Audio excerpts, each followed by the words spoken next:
हमको लगता है कि जब हमको लोग पागल कहता है तो जब नीरज यादव जी विधानसभा में होंगे ना, जब ये चर्चा करते होंगे ना कि जंगल में ये करना है, त्रिमोहनी में, तो हमको लगता है कि नीरज यादव जी को भी सुनना पड़ा होगा। उत्तरायण गंगा का संगम स्थल होना ये दिल्ली को पता है, लेकिन मेरे कटिहार वाले को पता नहीं है कि और ये देव नदी है। जब स्वर्ग में थी गंगा माँ तो सब देवता लोग आके नहाते थे, और हमको तो लगता है किस रूप में यहाँ आके देवता आते हैं और नहाते ही तो मैं नहीं कह सकता हूँ, लेकिन जरूर देवता अभी भी त्रिमोहनी संगम स्थल में रोज आते हैं और नहाते हैं और यहाँ से चल जाते हैं। रामायण कहता है कि शनि महाराज को बांध के रखते थे, लक्ष्मी झाड़ू लगाती थी, बेटा मेघनाथ ऐसा प्रतापी। अगर आप देवता से तुलना करेंगे रावण का, तो रावण बहुत आगे है देवता से। कि पुष्पक विमान का यहाँ से लाइन खिंचा हुआ था देवघर ऊपर में, जो सनातन में पहला ऐसा मंदिर होगा जो रावण के हाथ में महादेव रहेंगे और हम लोग जल चढ़ाएंगे। नमस्कार, आप सभी का कोसी न्यूज में एक बार फिर से स्वागत है। तो आइए आज एक राज से पर्दा खुलने जा रहा है।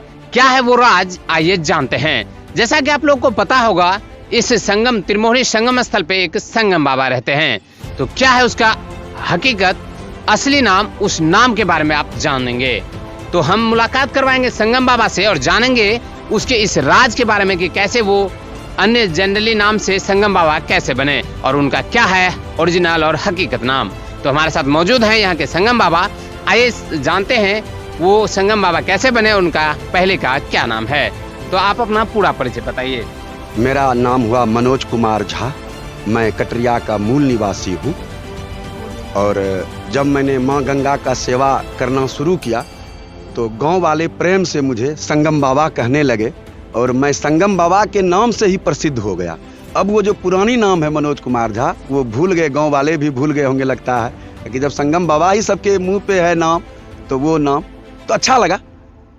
तो आपका ये नाम परिवर्तन का, जैसे कि पहले मनोज कुमार झा थे, अब संगम बाबा, तो आपके दिल में ऐसा कैसा, कब से परिवर्तन शुरू हुआ और कैसा हुआ मन का भाव जो आपने इसमें अपना रुचि लगाई?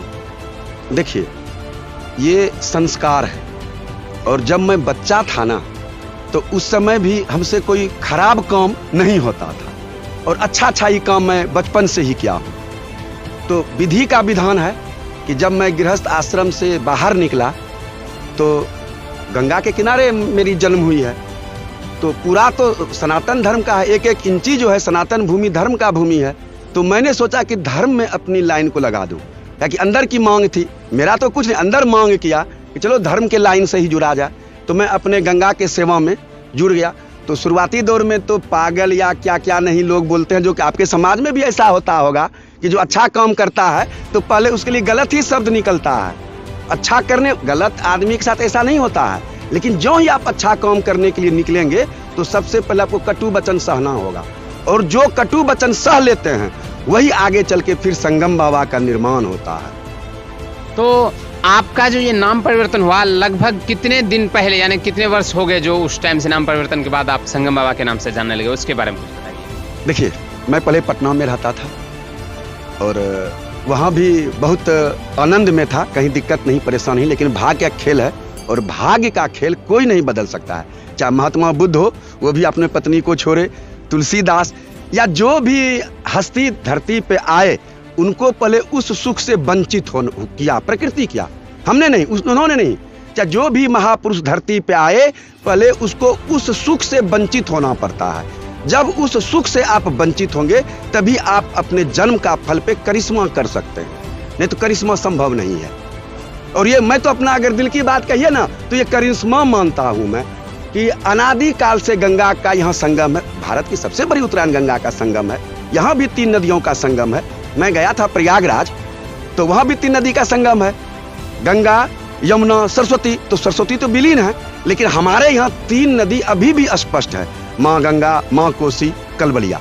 तो 3 नदी का त्रिमोहन भी कहलाता है और इसका नाम जो है मैंने नामकरण किया इसका, और इसका नाम रखा मैंने त्रिमोहिनी संगम स्थल।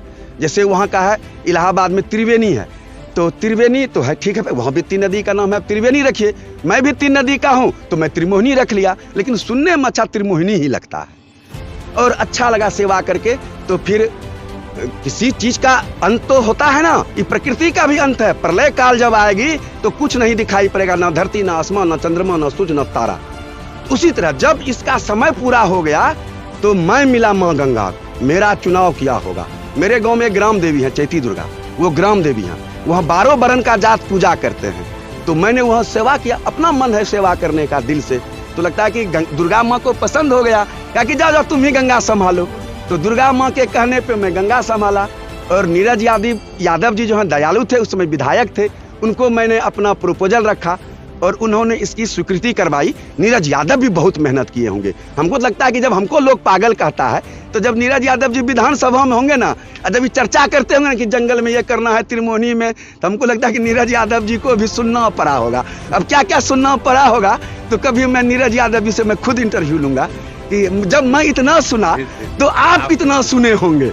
और कभी आप लोगों से एक बार और आग्रह करेंगे कि मेरा इंटरव्यू आप नीरज यादव जी के साथ करवाइएगा, और वहीं पे और कुछ चीज जो है उभर के सामने आएगा कि मैं ये चाहूंगा कि नीरज यादव जी कितना संघर्ष किए। बड़े लोग हैं, जमींदार परिवार से आते हैं, विधायक है, राजद का मजबूत पार्टी का एक मतलब लाठीदार कहिए, सेवादार कहिए, जो कहिए पार्टी का वो वफादार कार्यकर्ता है। तो मतलब कि बहुत बहुत आभार नीरज यादव जी का, और आशीर्वाद भी। आज उन्हीं का परिणाम है कि आप जो आज पर्यटन स्थल देख रहे हैं, पुल देखे, सड़क जो निर्माण हो रहा है, ये सब नीरज यादव जी का मतलब उपकार कह लीजिए, धर्म पे उपकार हो गया उनका। इस त्रिमोहनी संगम स्थल के बारे में कुछ बताइए कि यहाँ पे कैसी कैसी व्यवस्था के बारे में प्लानिंग चल रही है। जैसे कि यहाँ पे कोई पर्यटन आएंगे तो उनको क्या क्या सुविधा उपलब्ध होगी, और ये पर्यटन स्थल किस लिए विशेष है? देखिए, पहले विशेषता पे आ जाते हैं। पहली विशेषता तो ये है कि महात्मा गांधी का अस्थि जो है, जो विसर्जन के लिए अपने त्रिमोहनी संगम पे भी आए थे। मेरा कहने का तात्पर्य ये हुआ कि दिल्ली में मालूम है कि यहाँ संगम स्थल है बिहार में, लेकिन बिहार वाले को ही मालूम नहीं था कि संगम यहाँ भी है। और वो भारत की सबसे बड़ी उत्तरायण गंगा का संगम, केवल गंगा नहीं, गंगा तो बहुत जगह है, हरिद्वार से लेके भरगंगा सागर तक, लेकिन उत्तरायण गंगा का संगम स्थल होना ये दिल्ली को पता है, लेकिन मेरे कटिहार वाले को पता नहीं है कि कटिहार में ही महात्मा गांधी का अस्थि होके यहाँ पे विसर्जन हुआ। तो होता है घर के मुर्गी दाल बरोबर, तो हम लोग मान लिए कि संगम है तो है, लेकिन संगम का फायदा कैसे मिले? देखिए, पाप सुख नहीं करने देता। जब आपका पाप मुक्त होते जाएगा तो ही आपके पास सुख आएगा, क्योंकि कहावत है जो पाप है वो बाप का भी नहीं होता है। तो जब पाप हम हैं तो कैसे सुख मिलेगा हमको? और गंगा स्नान करने के बाद देखिए, धरती पे जन्म लेने का मतलब है पाप। चाहे जितना बड़ा बड़ा हस्ती जन्म ले धरती पर, अगर मनुष्य तन में आया है तो बिना पाप के ये शरीर नहीं मिल सकता है। तो उस पाप को काटने की क्षमता किसमें है? तो धर्मशास्त्र कहता है कि गंगा मां में वो शक्ति है जो कि आपका पाप कट सकता है। और ये देव नदी है। जब स्वर्ग में थी गंगा मां तो सब देवता लोग आके नहाते थे, और हमको तो लगता है किस रूप में यहाँ आके देवता आते हैं और नहाते ही तो मैं नहीं कह सकता हूँ, लेकिन जरूर देवता अभी भी त्रिमोहनी संगम स्थल में रोज आते हैं और नहाते हैं और यहाँ से चल जाते हैं। एक और भी मैं यहाँ की विशेषता बताना चाहूंगा। जब रावण कैलाश से लेके चले ना महादेव को पुष्पक विमान से, तो यही वो गंगा माँ है जहाँ आचमन किए, और गंगा माँ जो है उनको उनके मतलब मुंह के द्वारा पेट में चले गए, और विष्णु भगवान के चाल से रावण को बहुत कसके पेशाब लग गया देवघर में। वहाँ जो है माता का हृदय गिरा है, हृदयापीठ कहलाते हैं, जो देवघर है वो माता का हृदय वहाँ पे गिरा। जैसे 51 शक्तिपीठ है ना, जैसे कामाख्या माँ में माता का योनि गिरा, तारापीठ में चरण गिरा, इस तरह का जो जो अंग जहाँ गिरा वो शक्तिपीठ हुआ। तो यहीं से रावण जो है इसी रास्ता से, और उसी के याद में यहाँ मंदिर बनेगा कि यही रास्ता है। कैलाश जो है इसी होके मतलब रूठे है, हाँ, विमान का रूट कैलाश से यही था। तो इसी होके रावण गुजरे, और उसी रूप में यहाँ सनातन धर्म में पहली बार इस तरह का प्रतिमा बनेगा कि रावण के हाथ में शिवलिंग रहेगा, और शिवलिंग में लोग जल चढ़ाएंगे। जो हम लोग देवघर जाते हैं ना बोल बम करके, वो रावण का दिया हुआ महादेव है। वो कोई राम भगवान कृष्ण भगवान स्थापित नहीं किया देवघर में। अगर देवघर में महादेव को स्थापित किया है, जो बच्चा लोग बोलता है बोल बम, तो उसमें रावण का बहुत बड़ा योगदान है। रावण के बारे में बहुत सारा चीज उल्टा पुल्टा भी लिखा गया है, लेकिन रामायण कहता है कि शनि महाराज को बांध के रखते थे, लक्ष्मी झाड़ू लगाती थी, बेटा मेघनाथ ऐसा प्रतापी। अगर आप देवता से तुलना करेंगे रावण का, तो रावण बहुत आगे है देवता से। पुष्पक विमान किसी देवता के पास नहीं, उनके पास था, भले वो रावण जो है अपने भाई से छीन लिया, भाई तो भाई के छीनबे करता है, तो फिर भाई क्या हुआ? अगर भाई का चीज भाई नहीं छीना, बाप का चीज बेटा नहीं लिया, तो बाप क्या हुआ? वो तो भाई से उन्होंने अपने ताकत के बल पे पुष्पक विमान लिए और बहुत तपस्या किए, तभी रावण का नाम दूसरा था, मैं भूल रहा हूं नाम, और महादेव ने खुद नाम रखा रावण का। तो रावण का एक मतलब अब तो लाइन मिट गया, लेकिन बहुत पहले सुनते थे कि पुष्पक विमान का यहाँ से लाइन खिंचा हुआ था देवघर ऊपर में, जो पुष्पक विमान चलता था, जैसे अभी रॉकेट देखते हैं तो धुआं टाइप का ऊपर में लाइन बन जाता है। तो अभी वो लाइन सब मिट गया है, लेकिन इसको खोज की बात है कि विषय वस्तु जो है मैंने आपके माध्यम से रखा कि ऐसे भी विद्वान जन हैं, बुद्धिजन हैं, जो इस चीज का पता लगाए कि रावण जो कैलाश से देवघर गए तो किस रूट से गए। हम तो जानते हैं किसी रूट से गए, गंगा माँ यहाँ है तो फिर और इधर कहाँ मिलेगा कैलाश में गंगा? तो उन्हीं के महादेव जो देवघर में है, उसी रूप में सनातन में पहला ऐसा मंदिर होगा जो रावण के हाथ में महादेव रहेंगे और हम लोग जल चढ़ाएंगे। तो बहुत विशेषता है यहाँ। तो रावण की विशेषता बताए, जो बहुत पहले की बात है, महात्मा गांधी तो इधर की बात है, उनका अस्थि जब यहाँ आ सकता है तो सोचिए कितना पावर है यहाँ। और ओरिजिनल अगर बात किया जाए सत्य की बात, तो काशी यहीं बनने वाली थी, लेकिन काशी यहाँ नहीं बन पाई, कुछ कारण होगा, कुछ प्रकृति का रहस्य होगा। लेकिन अब यहाँ जो है गंगा माँ जाग चुकी है। ये जो विकास का काम देख रहे हैं, ये सत्य जग रहा है। असत्य कहाँ है? बनारस में। वो तो यहाँ से उठा के लेके चल गए, लेकिन पावर नहीं ले जा पाए। तुम नाम लेके चला गया, लेकिन पावर तो यहीं पे रह गया। और भारत की सबसे बड़ी उत्तरायण गंगा का संगम स्थल होना ही पाप मिटाने की गारंटी है। हम तो देखे हैं, बाबा हमको तो बेटा मिल गया, संपत्ति मिल गया, नौकरी, मतलब जो जो इस गंगा में लोग मांगे वो मिला। आज तक ये कोई नहीं बोला बाबा हो हम मांग लिए हमरा नहीं मिल रहे, आज तक कोई नहीं मिला है। रो रो के बताता है बाबा मेरा कितना कष्ट दूर हो गया। मैं नहीं करता हूँ कष्ट, मैं तो आप ही ऐसा आदमी हूँ। गंगा माँ करती है जो कि देव नदी है, और कुछ ना है कुछ। आपका यहाँ मतलब साधारण से संगम बाबा बनने में क्या क्या परेशानी हुई थी, क्या क्या दुख हुए थे उनके बारे में?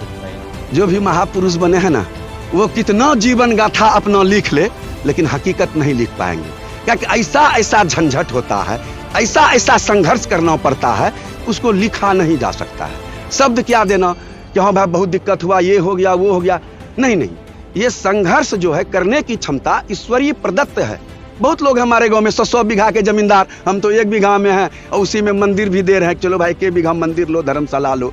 तो उस 100 बीघा वाला का चुनाव कहाँ हुआ? ये तो गरीब आदमी का चुनाव हुआ जिसके पास 1 बीघा है, और उसमें भी 5 कट्ठा दाने। जाओ भाई कौन लेके गया है मथा पे, और मैं कहाँ से कुछ ले जाऊंगा। लेकिन मैंने देखा कि अमीर का चुनाव गंगा माँ नहीं की, एक गरीब मनोज झा ब्राह्मण का बच्चा को गंगा माँ ने मौका दिया और ब्राह्मण सेवा कर सकता है। भले आज जातिवादी है, बहुत घृणा है लोगों को, वो अलग चीज है, लेकिन अभी भी अगर क्षमता है, तपस्या है, दान है, त्याग है, तो थोड़ा सा भी अगर कलयुग में बचा है, तो खासकर हमको जो अनुभव लगता है कि ब्राह्मणे में बचा हुआ है। इसलिए हमको चुन ली गंगा माँ कि चलो तुम अच्छा से रहना। तो मैं अच्छा से रहा हूँ, ना कभी बदनामी, ना शिकायत, ना इस तरह से कोई मतलब किसी झंझट में गंगा माँ हमको आज तक नहीं पड़ाई है। तो हम भी खुश है, चलो मैं तुम चुन लिया तो हम भी चुना गए। हाँ। तो संगम बाबा, जैसा कि पता है कि आप जिला से लेके राज्य स्तर से अब देश स्तर तक जान चुके हैं सभी कि आप संगम बाबा हैं, तो आपको इससे कैसा महसूस हो रहा है, कैसा लग रहा है आपको? देखिए, अच्छा चीज तो सबको अच्छा लगता है, लेकिन ये कर्म भूमि है। जो जैसा कर्म करता है उसको कर्म के अनुसार नाम रखा जाता है। अगर आप धर्म हैं तो आपका धर्म वाला नाम रखाएगा, अगर आप धर्म विरुद्ध जाते हैं, पाप पे जाते हैं, तो वहां भी नाम है, लेकिन वहां घृणा है। पाप के नाम में घृणा है और धर्म के नाम में श्रद्धा है। लोग श्रद्धा पूर्वक संगम बाबा कहते हैं। वो कर्म देख के, मेरे त्याग, मेरा परिश्रम, या जो भी कह लीजिए, क्या नाम दें, तपस्या तो मेन चीज है। बिना तपस्या, देखिए जो विद्यार्थी पढ़ता है ना, वो भी तपस्या करता है, तभी तो वो बड़ा बड़ा लोग बन जाते हैं, नहीं तो फिर कहाँ से। तो हम अंत में ये जानना चाहेंगे कि सबसे पहले आपको ये संगम बाबा के नाम से कौन पुकारे, यानी कि कौन बताए आपको? एक मेरे ग्रामीण हैं राजीव झा उर्फ अप्पू झा, उन्होंने हमको हंस कर दिया कि अब आज से आपको हम संगम बाबा कहेंगे। हमको क्यों कहेगा संगम बाबा, मेरा नाम मनोज है, तो तुम संगम बाबा क्यों कहेगा? तो बोले कि नहीं नहीं नहीं, आपका काम बहुत अच्छा है। वो अभी सम्मेलन में प्रोफेसर हैं, पढ़ा रहे हैं, अपना इसका मतलब स्टूडेंट सबको पढ़ाते हैं, और एक विद्वान आदमी ने ही नाम रख दिया संगम बाबा, अब तो पूरा बच्चा बच्चा गांव, चाहे जहाँ भी फेसबुक में चलाता हूँ संगम बाबा के नाम से, तो बहुत सारे मित्र भी जो है अब संगम बाबा के नाम से ही कमेंट आता है। तो अच्छा लगता है कि मेरा जीवन तपस्या व्यर्थ नहीं गया और कर्म के अनुसार फल देने वाला ऊपर है। भले आज हमको राजीव झा संगम बाबा पहली बार बोला हो, लेकिन ऊपर से जब तक नहीं कुछ आदेश हिलता है तब तक धरती पे कुछ नहीं होता है। और जो सफल हो गया वो हीरो बन गया, और जो जीवन में असफल हो गया वो गधा, इतना गधा है, उसको बुद्धि है। तो गधा भी उपाधि समाज देता है। ये मत समझिए कि केवल संगम बाबा का उपाधि समाज दिया है। कितनों को गधा बोलते सुना हूँ, कितनों को बड़े बुड़बक, मतलब कर्म के अनुसार उपाधि मिलती है। तो मैं एक ही वाक्य में कहूँगा कि शायद मेरा कर्म अच्छा है जो मुझे लोग प्रेम से संगम बाबा कहने लगे। अब तो नामों भूल गया कि मनोज झा हम हैं, तो अच्छा लगता है, सेवा करता हूँ। और जो भी जो कोसी न्यूज चैनल जो हमारे जिला के कम से कम है, वो तो निश्चित रूप से संगम बाबा को जानते हैं। कभी पैखाना उठाते देखते हैं गंगा जी में, कभी लकड़ी चुनते देखते हैं गंगा जी में। मतलब जो भी साफ सफाई का काम है मैं सहर्ष पूर्वक करता हूँ, और कहीं लोभ नहीं। बस जीवन तो अनमोल है, ईश्वर का दिया हुआ है, जो अच्छा काम हो जाए वही अच्छा है। हम तो कहते हैं ईश्वर से कि कोई ऐसा काम मत करवाइएगा कि कुछ गलत प्रभाव पड़ जाए धर्म पे। हम पे जो प्रभाव, टांग तोड़ना है, नाक तोड़ना है, कपार भांगना है, भांग दो, लेकिन धर्म पे कोई प्रभाव मतलब दुष्प्रभाव नहीं पड़े। धर्म धर्म है। हम तो कहे ईश्वर को तुमको जो कष्ट देना है दे दो, हम कष्ट सहने के लिए तैयार हैं, लेकिन धर्म के आंच नहीं आनी चाहिए, बदनामी की। और मैं तो लगा रहता हूँ, बेटा सभी मोहित झा देखते हैं कि हमसे भी अधिक लगा रहता है गंगा जी में, तो है, अच्छा है, धर्म है। जैसा कि आप लोगों ने आज के कड़ी में इस वीडियो के माध्यम से जाना कि संगम बाबा जो पहले उनका मनोज कुमार झा थे वो संगम बाबा बने, और कैसा रहा उसका सफर, कितनी कष्टों को झेलते हुए वो यहाँ तक पहुंचे, उसके बारे में आपने इस वीडियो के माध्यम से पूरा जाना। अगर आप भी चाहते हैं और लोगों को ये जानकारी देने के लिए, तो इस वीडियो को ज्यादा से ज्यादा शेयर करें, अपने फैमिली को, अपने फ्रेंड को, अन्य लोगों के साथ इस वीडियो को ज्यादा से ज्यादा शेयर करें। और अगर आपको इस संगम स्थल पे आना हो, ये बहुत ही प्रसिद्ध पर्यटक स्थल है, तो यहाँ एक बार अवश्य पधारें। और अगर यहाँ के बारे में कुछ विस्तार से जानना हो तो आप दिए गए नंबर पर संपर्क कर सकते हैं।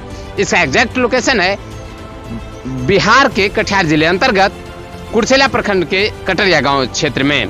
तो आप यहाँ पे अवश्य पधारें और यहाँ के गंगा स्नान करें, इस पर्यटक स्थल को घूमें और यहाँ के बारे में विस्तार से जानें। तो आज के खबरों में इतना ही, आगे फिर मिलते हैं नई खबरों में नई जानकारी के साथ। तब तक के लिए मैं सुधांशु, कैमरामैन अजीत के साथ, धन्यवाद।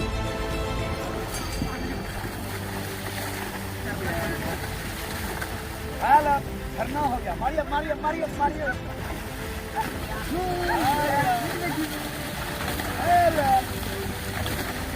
मजा ला रहा है।